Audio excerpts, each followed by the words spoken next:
Welcome back everyone. Today we've got some more new things to go over with LEGO Star Wars The Skywalker Saga, including some images, which is pretty cool, a calming new dev tweet. We've also got the official schedule now for Gamescom next week, so provided there's something there for Skywalker Saga which is not yet confirmed, we can go over today where, if that is the case, is the news going to pop up at this event. So like if you enjoy everyone, subscribe if you're new, and subscribe to the Clips channel. Let's get into it. We'll start off with what I call the boring news every week, and it's the Steam updates. Like I've said previously, these updates are so crucial for pre-orders being ready for PC and then obviously the game releasing. But to summarize quickly, the header image has been changed twice. Both changes were very minor. One was a slight bit of a bigger file than the other, but if you go onto the page you really can't see any difference. So they're just making sure that header is cropped exactly the way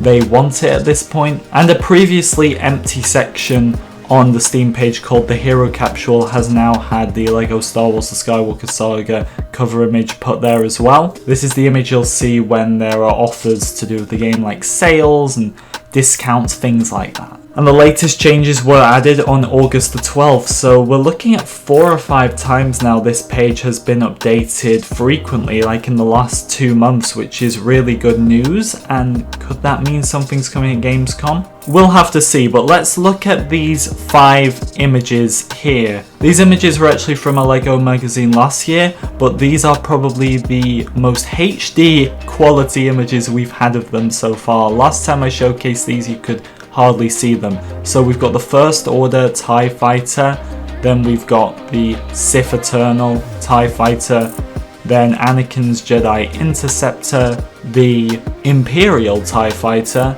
and then we've got another shot of the First Order TIE Fighter. So it's nice to see these things in-game, and seeing that Sith Eternal one above what I'm guessing is Mustafar looks incredible, to be honest. Could there be a Mustafar level not just for episode 3 but for episode 9 as well? I'd be down for that. Now, developer tweets, because last week I talked about 4 developers leaving TT Games. One of those was Stephen Sharples, who said he was in the last month of his time at TT Games. Well, he posted this yesterday. Well, there it is. After 14 incredible years, today was my last day at TT Games. Really sad to say goodbye to such a big part of my life, having been there since I was 20, but very excited for what comes next. Thanks for all the support on the LEGO games. And not long after, he followed up with this, which is where it gets really interesting. Can't believe there is already a Reddit thread about this. Guys, the game is totally fine. It's going to come out and it's going to be great, so don't sweat it. So it got delayed. Making games is kind of difficult, you know. And of course the game he's talking about here is LEGO Star Wars The Skywalker Saga. So obviously we knew it was coming out, but to all the people that say it's cancelled, it's never coming out, there's your proof, I suppose.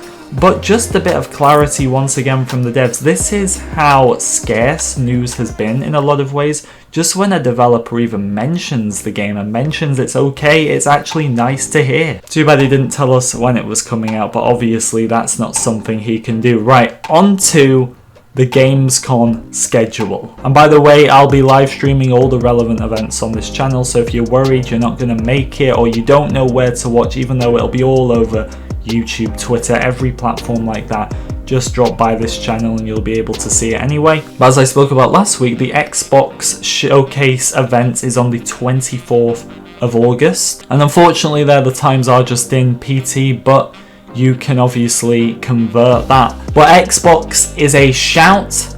It's actually been confirmed that this week they're going to be revealing a lot more games that are going to be at this Gamescom event this year. So just like last year, Skywalker Saga was announced really late, I'd keep an eye on it. But there's possibilities at the Xbox Game Showcase because Xbox have the marketing rights. Day 1 as well of Gamescom, which is on the 25th of August. There's a possibility there with the opening night live show, definitely. I'd say day 2 with the awesome indie show pretty much rules it out coming day 2. I didn't even need to know the title of that day to know that it wouldn't be at day 2, to be honest. If you're looking for Skywalker Saga here, it's neither going to be at the Xbox Game Showcase or day 1. And day 3, I highly doubt as well. Day 2 is a definite no. The Indies show is not going to be there. And day 3 is so unlikely, so keep an eye on the 24th and 25th. Obviously, anything can happen on the other 2 days, but it's looking like if something's there and it's not confirmed, we debunked this last week with the trailer for Gamescom, so make sure you go and watch last week's video for that. But nothing is confirmed as of yet, and we are awaiting that this week. If we get to the day of Gamescom and we've got no confirmation, unfortunately we have to go into this thinking the worst, and that's how I would tell you to go into this now anyway. Prepare for nothing, just because it's possible that could happen again, unfortunately. But that is where we are going to leave this video today, everyone. Like if you enjoyed, subscribe if you're new, and make sure you tune in next week for what is hopefully going to be a big week, but we'll have to see. I'll see you all in the next one.